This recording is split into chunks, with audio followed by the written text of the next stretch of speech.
하나님 말씀은 마태복음 1장 18절로 25절까지 있는 말씀이 되겠습니다. 오늘 하나님 말씀은 마태복음 1장 18절로 25절까지 있는 말씀이 되겠습니다. 우리 다 같이 교독하십시다. 제가 한 절하면 여러분이 한 절 하시고, 이제 예수 그리스도의 태어나심은 이러하니라. 그분의 어머니 마리아가 요셉과 정혼하였을 때에 그들이 함께하기 전에 그녀가 성령님으로 말미암아 아이를 뵌 것이 드러나매,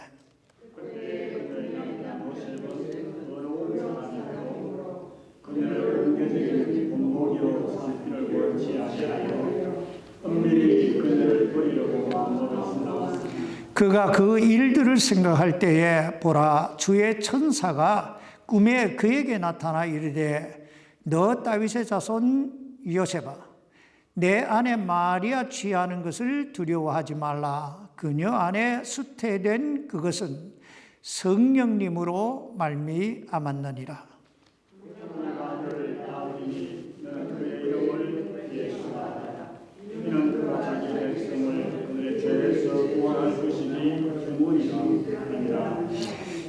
이제 이 모든 일이 일어난 것은 주에 관하여 대언자들을 통해 말씀하신 것을 성취하려 하심이라. 이르시되,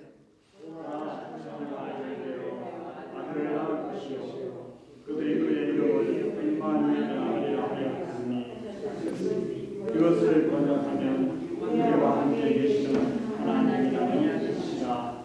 이에 요셉이 잠에서 깨어 일어나 주의 천사가 자기에게 지시한 대로 행하여 자기 아내를 취하고,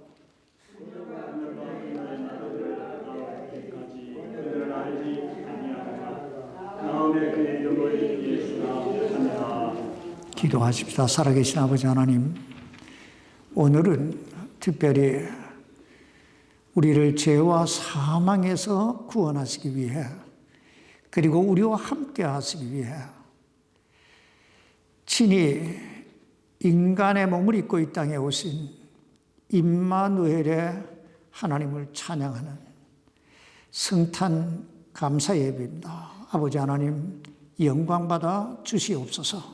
그리고 오늘 이날 우리 모두가 참 위로받고 새 힘을 얻고 새 생명 가운데 새로운 참 하나님을 발견하고 신나게 멋있게 탁월하게 하나님께 영광 돌리며 살아가는 그런 생애가 되게 해 주옵소서.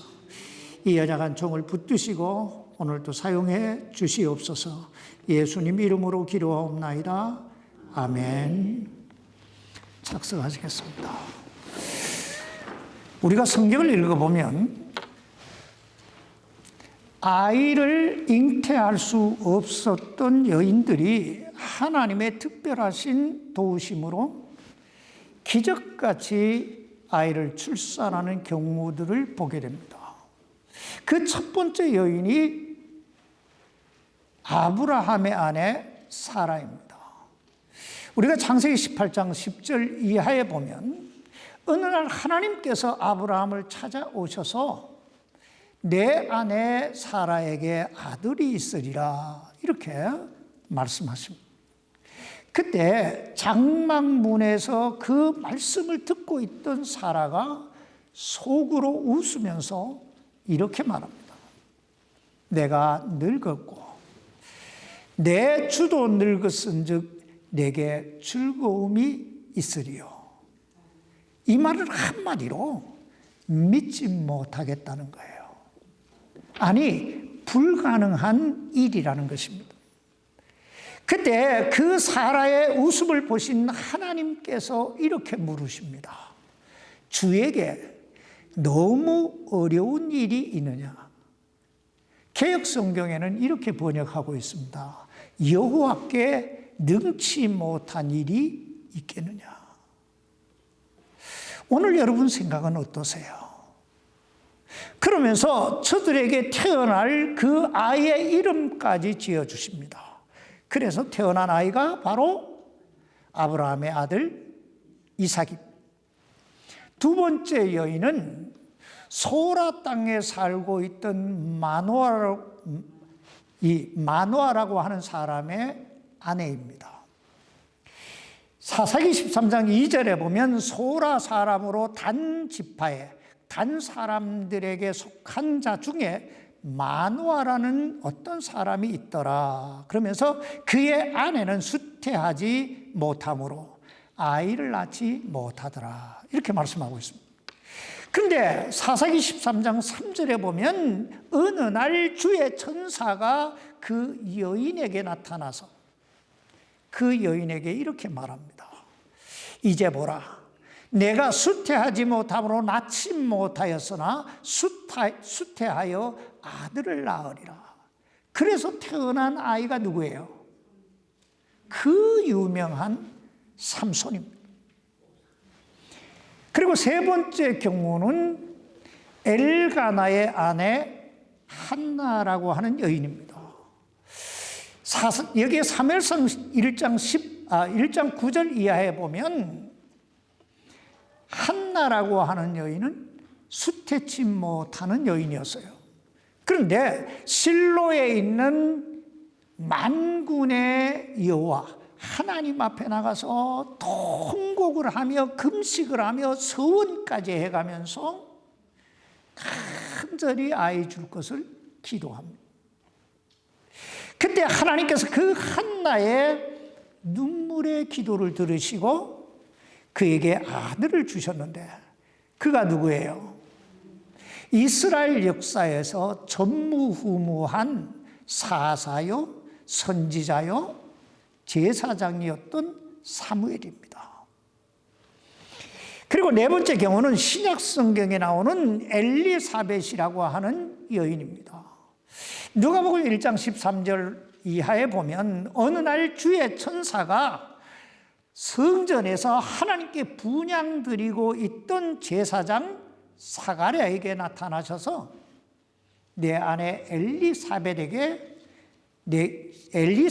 내게 아들을 낳아주리라. 그러면서 그의 이름을 요한이라 하라. 이렇게 말씀하십니다. 그때 누가복음 1장 18절에 보면 천사의 그 말을 들은 사가랴가 그 천사에게 이렇게 말합니다. 이것을 내가 무엇으로 알리까? 나는 노인이요 내 아내도 매우 연로하나이다. 이 말은 한마디로 믿을 수 없다는 거예요. 불가능한 일이라는 거예요. 그러자 하나님께서 그 믿음 없는 사가랴에게 그 아들 침례 요한이 태어날 때까지 벙어리가 되는 벌을 내리십니다. 여러분, 이 얼마나 놀라운 하나님의 능력이고 역사입니까? 근데 오늘 본문에 보면 이 사건들보다 훨씬 더 우리를 놀라게 하는 엄청난 사건을 말씀하고 있습니다. 그것은 바로 처녀가 잉태하여 아들을 낳으리라 하는 것입니다. 여러분, 이것이 과학적으로나 의학적으로 우리 인간의 상식이나 생리적으로 가능한 일일까요? 사실 전혀 불가능한 일입니다. 그러나 우리가 한 가지 기억해 두어야 할 것은 사람에게는 불가능한 일이 있을지라도 과학적으로나 의학적으로는 불가능한 일이 있지만 우리 하나님께는 불가능한 일이 없으시다는 것입니다. 여러분, 우리가 믿는 하나님이 어떤 분이세요? 우리가 믿는 하나님은 말씀 한마디로 천지 만물을 다 창조하시고 인간 우리를 만드시고 우리의 생사화복을 임의로 주관하시는 전능하신 엘샤다이 하나님이신 줄 믿습니다. 근데 그 하나님께서 종종 우리에게 이렇게 물으셔요. 여호와께 능치 못한 일이 있겠느냐? 오늘 여러분 생각은 어떠세요? 과연 하나님께서 못하실 일이 있으실까요? 우리가 이 사실을 기억하면서 오늘 본문 말씀을 좀 살펴보십시다. 오늘 본문은 이렇게 시작되고 있습니다. 이제 예수 그리스도의 태어나심은 이러하니라. 우린 이 말씀 속에서 오늘 본문이 예수님의 탄생에 관한 이야기라고 하는 사실을 알 수 있습니다. 그리고 계속 여기에 마태복음 1장 18절 말씀을 읽어보면 그분의 어머니 마리아가 요셉과 정혼하였을 때에 그들이 함께 하기 전에 그녀가 성령님으로 말미암아 아이를 뵌 것이 드러나매. 여러분, 이 세상에서 이보다 더 충격적인 이야기가 있을까요? 아니, 어떻게 정혼만 하고 남편과 함께 하지도 않았는데 아이를 뵐 수 있습니까? 아니, 이보다 더 충격적인 것은 성령님으로 말미암아 아이를 배웠다는 것입니다. 오늘 여러분은 이 말씀이 믿어지십니까? 아멘을 아무도 안 하는 거 보니까 아무도 안 믿어주는 거예요. 여러분 이 말씀 믿습니까? 그럼 여러분은 제정신이 아닌 거예요. 제정신이 아닌 거예요. 생각해 보세요. 제정신 가지고 어떻게 이 말씀을 믿어요? 이 말씀을 믿는 사람은 하나님의 성령의 감동하심을 받아서 하나님의 성령에 사로잡힌 사람들만이 이 말씀을 믿을 수 있어요. 제정신인 사람은 믿을 수가 없어요. 하나님의 성령의 감동하심을 받지 아니하고서야 어떻게 우리가 이 말씀을 믿어요? 아마 우리보다 더 충격을 받은 사람이 있었다면 누굴까요? 마리아와 정혼했던 그 요셉이었을 거예요.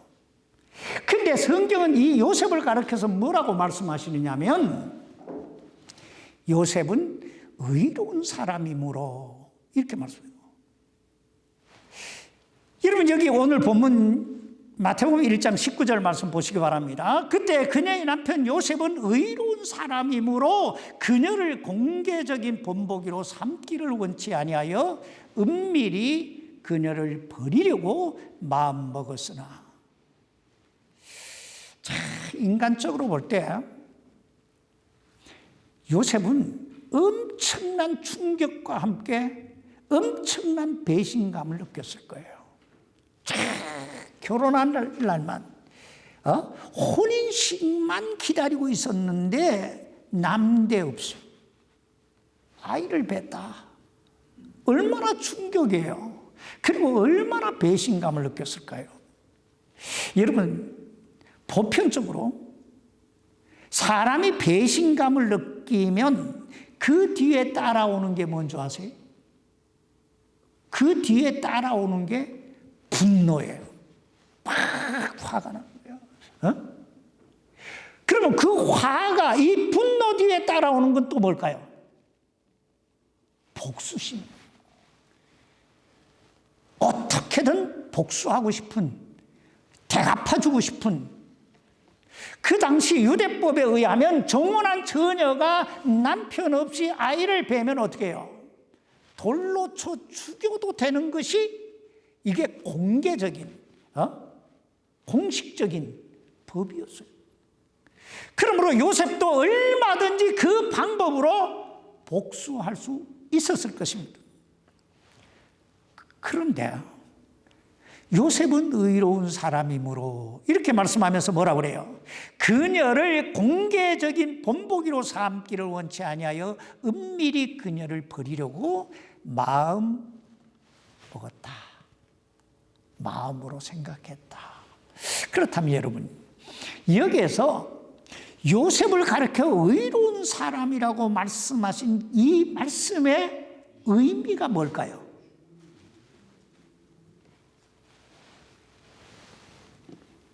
성경은 분명히 의인은 없나니 하나도 없으며 이렇게 말씀하고 있습니다. 그렇다면 왜 오늘 이 요셉을 가르쳐서는 의로운 사람이라고 하셨을까요? 창세기에 보면 하나님께서 두 사람, 노아와 아브라함을 가르쳐서 의인이라고 말씀하고 있습니다. 노아와 아브라함. 창세기 6장 8절에, 그런데 창세기 6장 8절에 보면 그러나 노아는 주의 눈에 은혜를 입었더라 이렇게 말씀하면서 창세기 6장 9절에 보면 노아는 의인이요 이렇게 말씀하고 있어요. 이 두 말씀을 우리가 함께 이렇게 맞춰보면 하나님의 눈에 은혜를 받은 사람이 의인이 되는구나 하는 걸 알게 되겠죠. 그렇다면 하나님의 은혜는 어떤 사람에게 임하시게 될까요? 여러분 잘 생각해 보세요.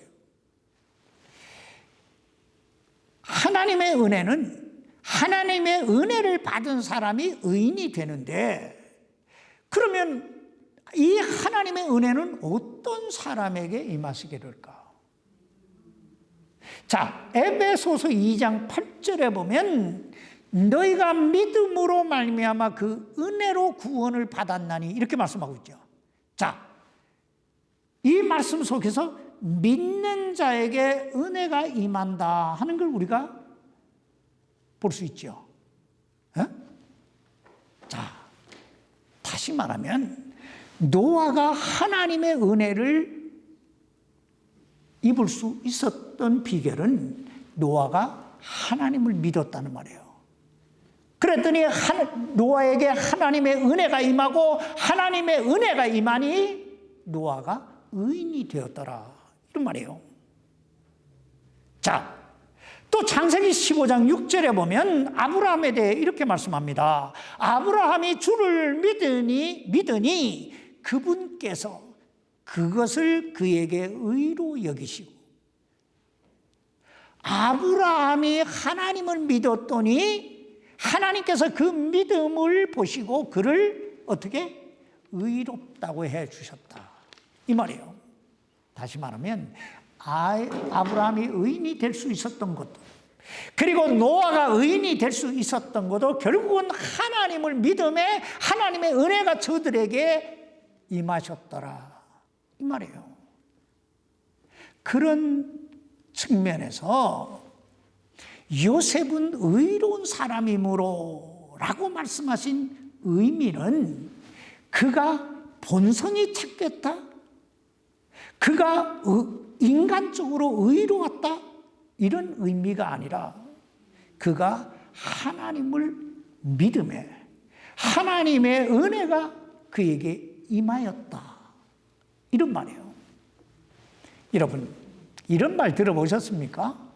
고기도 먹어본 사람이 먹는다. 에? 고기도 먹어본 사람이 먹는다고 은혜를 받아본 사람이 은혜를 베풀고 사랑도 받아본 사람이 사랑을 하고 용서받은 사람이 용서하는 거예요. 이처럼 요셉은 하나님을 믿음으로 하나님의 그 크신 은혜와 용서와 사랑을 받아본 사람이기 때문에 정원자였던 그 마리아에게 그 은혜를, 그 용서를, 그 사랑을 베풀기로 마음을 먹었더라 이 말이에요. 사실 이것이요 우리 은혜 받은 우리 그리스도인들의 삶의 자세여야 될 줄 믿습니다. 더 나아가서 오늘 본문 20절에 보면 그가 그 일들을 생각할 때 이렇게 말씀하고 있습니다. 여기서 요셉이 생각했다 하는 건 고민했다는 거예요. 기도했다는 거예요. 여러분 만약에 요셉이 이 생각이라고 하는 것을 하지 아니하고 자기 감정대로 자기 마음 내키는 대로 어떤 결정을 내렸다면 어떻게 됐을까요? 정말 아찔한 일이 일어나지 않았겠어요? 마리아를 공개적으로 돌로 쳐 죽였다면 어떻게 됐을까요? 그러므로 우리 그리스도인들은 무슨 일을 만나든 또 무슨 일을 하든 말을 하든 행동을 하든 감정대로 판단하고 마음대로 하는 것이 아니라 먼저 하나님께 물어보는, 기도하는 습관을 길러야 될 줄 믿습니다. 생각해 보세요. 적어도 우리가 하나님을 믿음으로 하나님의 은혜를 덧입어 의인이 된 사람이라면 하나님의 의견도 들어봐야 되지 않겠어요? 응? 왜냐하면 내게는 지금 그 문제가, 그 일이 당장은 견딜 수 없을 정도로 큰 엄청난 충격이고 고통스러운 일이라 할지라도 그 속에도 하나님의 어떤 놀라운 계획이 있을 수 있기 때문입니다. 여기 마태복음 1장 20절 말씀 보시기 바랍니다. 그가 그 일들을 생각할 때에 보라, 주의 천사가 꿈에 그에게 나타나 이르되 너 다윗의 자손 요셉아, 내 아내 마리아 취하는 것을 두려워하지 말라. 그녀 안에 수태된 그것은 성령님으로 말미암아. 전 이 말씀을 여기에 묵상하면서 이런 생각을 해봤어요. 만약에 하나님께서 성령님으로 마리아에게 잉태하시기 전에 미리 요셉을 불러놓고 요셉아, 내 아내 마리아가 이제 곧 성령님으로 말미암아 잉태하게 될 것이다. 그러니 너는 기뻐하고 감사해라. 왜냐하면 그 성령님으로 잉태된 그분은 바로 예수고 우리와 함께 하시기 위해 이 땅에 오신 임마누엘의 하나님이니라. 이렇게 미리 말씀해 주셨더라면 참 얼마나 좋았을까. 이런 생각은 어떠세요? 미리 말씀해 주셨더라면 요셉이 이렇게 막 고민하고 막 정말 살고 싶지 않다는 생각을 안 했을 거 아니에요. 그런데 우리 하나님은요, 그렇게 하신 분이 아니에요. 왜냐하면 우리 하나님은 우리 안에서 믿음을 보시기 원하는 거예요. 우리 안에서 믿음을 보시기 원한다. 아니, 무엇보다 우리 하나님은 우리가 원하는 때에 우리가 원하는 방법으로 역사하시는 그런 분이 아니에요. 왜냐하면 우리 하나님은 하나님이시기 때문에요. 그러므로 우리 그리스도인은 항상 우리 하나님은 가장 좋은 때에 가장 적절한 가장 좋은 방법으로 우리에게 가장 좋은 것을 주신다고 하는 믿음을 가지고 살아야 돼요. 지금은 내가 정말 헤어나올 수 없는 그런 상황에 놓였다 할지라도 하나님은 이 일을 통해 또 다른 영광을, 또 다른 기적을, 내 삶을 좀 더 탁월하게 만들어 가실 거라고 믿어야 된다는 거예요. 그렇다면 왜 예수님은 동정녀 마리아의 몸을 통하여 성령님으로 말미암아 이 땅에 오셨을까요? 오늘 본문에 보면 예수 그리스도의 동정녀 탄생에 대한 두 가지 목적을 말씀하고 있는데, 그 첫째는 인류를 죄와 사망에서 구원하시기 위해 이 땅에 오셨다고 말씀하고 있습니다. 누가복음 19장 10절에 보면 우리가 잘 아는 말씀이잖아요. 예수님은 당신이 이 땅에 오신 목적에 대해 사람의 아들은 잃어버린 것을 찾아 구원하러 왔느니라. 그렇습니다. 예수님이 이 땅에 오신 목적은요, 잃어버린 것, 마귀 사탄의 유혹에 빠져 죄와 허물로 말미암아 잃어버린 것, 즉 죽었던 인류를 그 죄와 사망에서 구원하시기 위해 이 땅에 오신 것입니다. 오늘 보면 마태복음 1장 21절 말씀 보시기 바랍니다. 그녀가 아들을 낳으리니 너는 그의 이름을 누구라 하라? 예수라 하라. 이는 그가 자기 백성을 그들의 죄들에서 구원할 것이기 때문이라. 여러분, 성령님으로 말미암아 수태되어 이 땅에 오신 그 아들의 이름이 누구라고요? 예수라. 근데 이 예수라는 이름 속에는 그분이 왜 이 땅에 오셨는가 하는 그 오신 목적이 나오지요. 뭐라고 말씀하고 있어요? 이는 자기 백성을 그들의 죄들에서 구원할 것이기 때문이라. 그렇습니다. 예수. 그분은 자기 백성. 여기에 자기 백성이란 어떤 사람을 가리키는 것일까요?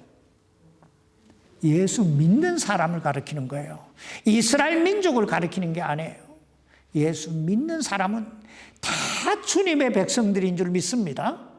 바로 이 주의 백성들, 당신의 백성들을 죄들에서 구원하시기 위해 성령님으로 말미암아 동정녀 마리아의 몸을 빌려 이 땅에 오신 것입니다. 그리고 바로 그 목적을 이루시기 위해 갈보리 십자가에 못 박혀 피 흘려 죽으시고 사흘 만에 부활하신 줄 믿습니다. 두 번째, 우리 여기에 두 번째 예수님의 이 땅에 오신 목적은 우리와 함께 하시기 위해 이 땅에 오셨다고 말씀하고 있습니다. 여기 오늘 보면 마태복음 1장 23절 말씀 보시기 바랍니다. 보라 처녀가 아이를 베어 아들을 낳을 것이요 그들이 그의 이름을 임마누엘이라 하리라 하셨으니 이것을 번역하면 우리와 함께 계시는 하나님이라는 뜻이라. 여러분, 성령님으로 말미암아 처녀의 몸에 수태되어 이 땅에 오신 그분의 이름이 뭐라고요? 임마누엘. 그럼 여기에 임마누엘이라고 하는 이름을 번역하면 어떤 뜻이라고요? 우리와 함께 계시는 하나님. 자, 그렇다면 여러분에게 한 가지 물어보십시다.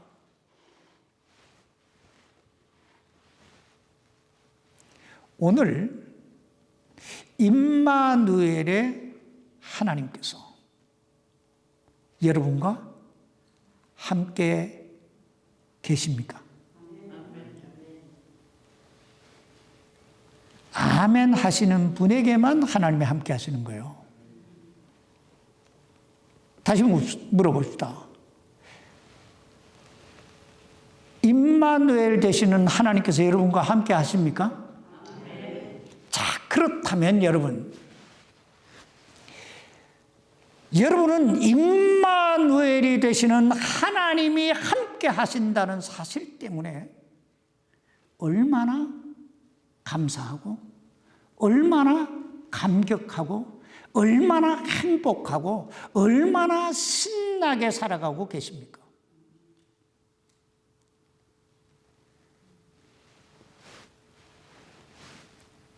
그리고 하나님이 나와 함께 하시기 때문에 나를 죄들에서 구원해 주시기 위해 오셨잖아요. 그분 때문에 얼마나 행복해 하세요. 도대체.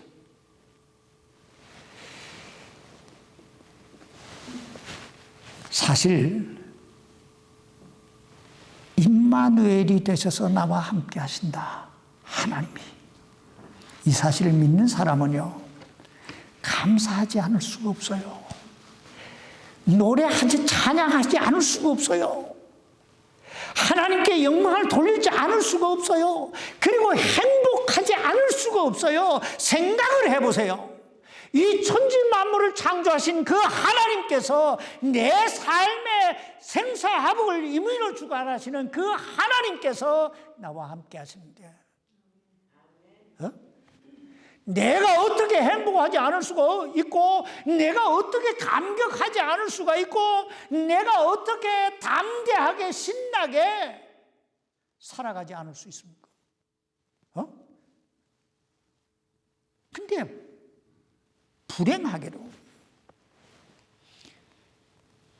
오늘날 예수님을 믿는다고 하면서도, 교회를 오래 다녔다고 하면서도 진정한 복이 뭔지, 진정한 행복이 뭔지 모르고 살아가는 사람들이 수없이 많이 있다는 거예요. 여러분, 복음이 뭐예요? 복음. 우리는 성경을 딱, 신약 성경을 딱 펴자마자 마태복음, 마가복음, 누가복음, 요한복음 이렇게 하면서 이 성경을 읽어요. 그죠? 그렇다면 왜 마태복음, 마가복음, 누가복음, 요한복음, 사복음서라고 할까요? 왜 그럴까요? 바로 이 마태복음에, 마가복음에, 누가복음에, 요한복음에 예수님이 나오기 때문에요. 복음은 예수다. 복음은 임마누엘이다. 이보다 더 큰 복이 없는 거예요. 여러분, 믿음이 뭔 줄 아세요? 믿음은 하나님과 나와의 관계예요.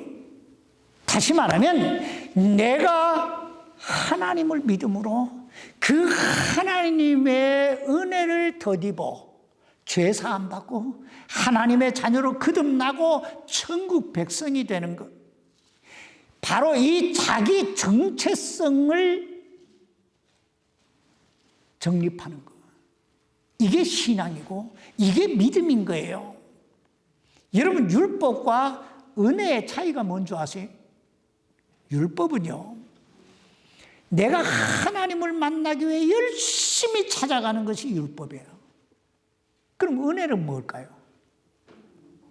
반대로 하나님께서 나를 만나시기 위해 나를 찾아오시는 것, 이게 은혜예요.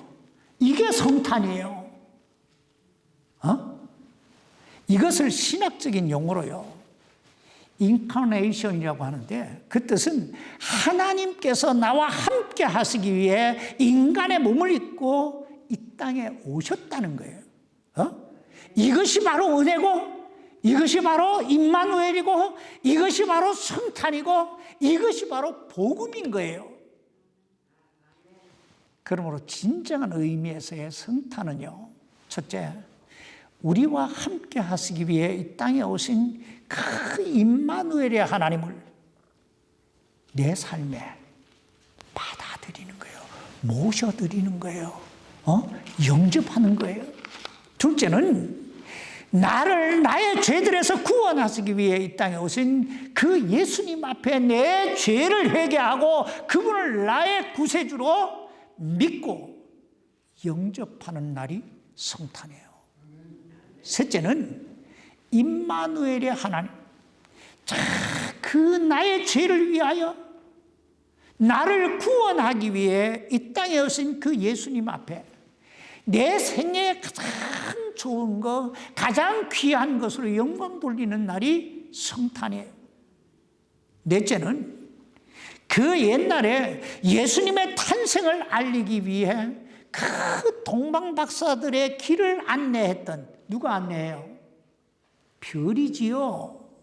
양측의 목동들을 누가 예수님께로, 탄생하신 예수님께로 인도해요? 별이지요.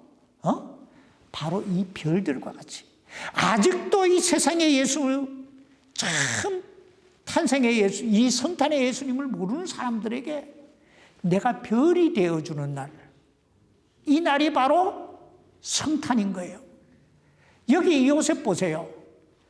마태복음 1장 24절 25절입니다. 이에 요셉이 잠에서 깨어 일어나 주의 천사가 자기에게 지시한 대로 행하여 자기 아내를 취하고 그녀가 그녀의 맏아들을 낳을 때까지 그녀를 알지 못하다가 나음에 그의 이름을 뭐라? 예수라 하니라. 여러분, 여기 이 요셉의 믿음을 보세요. 조금도 흔들리지 않아요. 조금도 의심하지 않아요. 그리고 여기 이 요셉의 순종을 보세요. 주의 천사가 자기에게 지시한 대로 그 아내 마리아를 취하여 데려오잖아요. 그리고 여기 이 요셉의 증거를 보세요. 나음에 그의 이름을 뭐라? 예수라 하니라. 그러므로 사랑하는 성도 여러분, 이 성탄의 날을 맞이해서 다시 한번 우리가 얼마나 복받은 사람들인가를 깨달아야 돼요. 사실 오늘 우리보다 복받은 사람이 이 세상에 누가 있습니까? 이 천지 만물을 창조하신 하나님, 우리의 그 인간의 숨을 그 손에 쥐고 계시는 그 하나님, 그 하나님께서 임마누엘이 되셔서 우리 안에 우리와 함께 계시는데 이보다 더 큰 복이 어디 있어요? 천하를 우리가 손에 잡고 있는 거예요. 이 천지 만물이 하나님 것이니까, 그분이 우리 아버지시니까, 그분이 우리 안에 계시니까 우리가 천지 만물을 다 우리 손 안에 잡고 있는 거예요. 뭘 그렇게 조그만 거 가지고 죽을 상을 쓰고 삽니까? 왜 죽을 상을 쓰고 살아요? 제가 지난 주간에 이 성탄의 날에 이런 얘기하면 좀 그거 하지만은, 제가 지난 주간에 이제 우리 아들한테 전화 받았어요. 아빠, 나 내일 모레 유저지에 갔다 와야 될 것 같아. 왜? 아는 동생이 죽었어. 아빠도 알걸? 누구라고?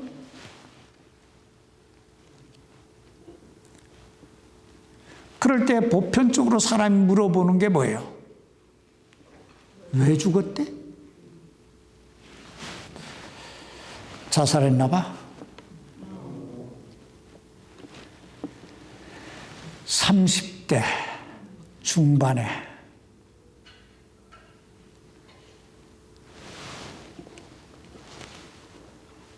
왜? 또 물어보게 되죠. 왜? 우울증이 있었나 봐. 또 물어봐요. 왜 우울증이 생기는데?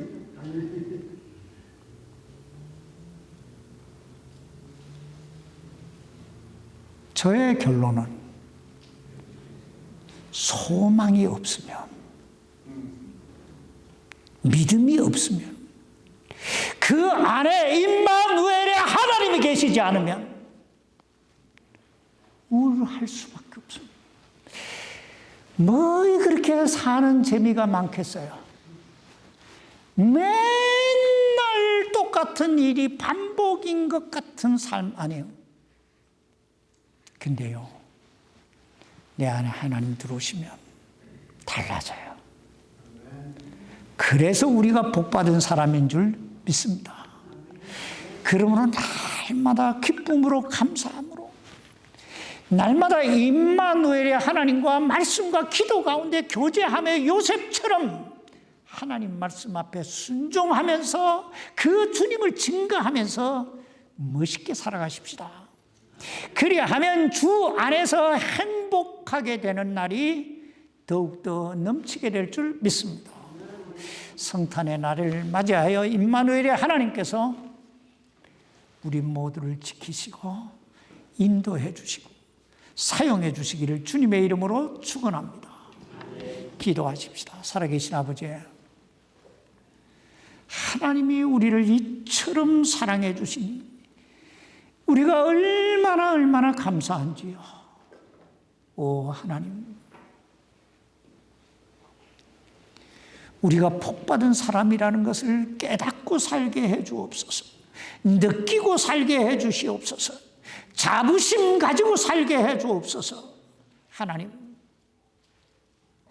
시시하게 살지 말게 하시고 좀 더 하나님의 아들, 딸답게 하나님이 이 우리 안에 계신 그런 사람들답게 그렇게 참 주님께 영광 돌리며 살아갈 수 있도록 지켜 주옵소서.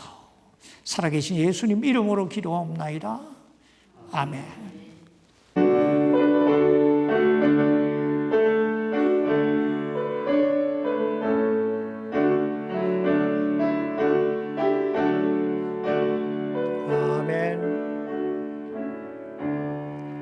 아멘.